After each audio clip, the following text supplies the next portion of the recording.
ஏன்னா இதிலிருந்து அவங்களோட உடல் கண்டெடுக்கப்பட்ட இடம் அப்படிங்கிறது ஒரு 5 நிமிஷம் ட்ராவலில் தான் இருக்குது.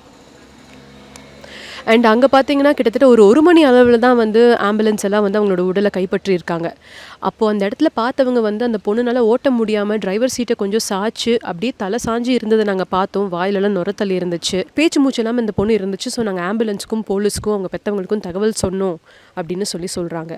ஸோ கிட்டத்தட்ட 1/2 மணி நேரம் கார் நின்று இந்த இடத்துலேருந்து தான் அவங்க பாய்சன் கன்சியூம் பண்ணியிருக்கணும். அதுக்கப்புறம் வண்டி ஓட்டிகிட்டு போக முடியாத நிலையில தான் அவங்க பாதியிலேயே காரை நிறுத்திட்டு அப்படியே சாஞ்சு சரிஞ்சிருக்கணும்.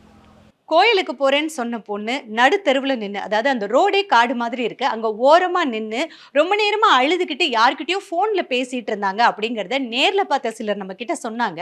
அதுக்கான பதிவுகளையும் பாருங்க. கார் நின்று சொல்றாங்களாம். ஓ சரி சரி, அங்கே நின்று பேசிட்டு இருந்துச்சு. அங்க நின்றுட்டு கார் கொட்டு நின்றுட்டு அத்தனை பேருக்கு போன் அந்த ரோட்ல இருந்து பிரியிற இடத்துல கம்பெனியோட சைடு கேட்டுக்கிட்ட அந்த நெகில் நின்று பேசிட்டு இருந்துச்சு. இந்த வழியா தான் கார் போயிருக்குது. பணக்கார ஒரு தோட்டம் வாங்க போய் அங்க நின்று அழுதுட்டு இருந்துருக்கு.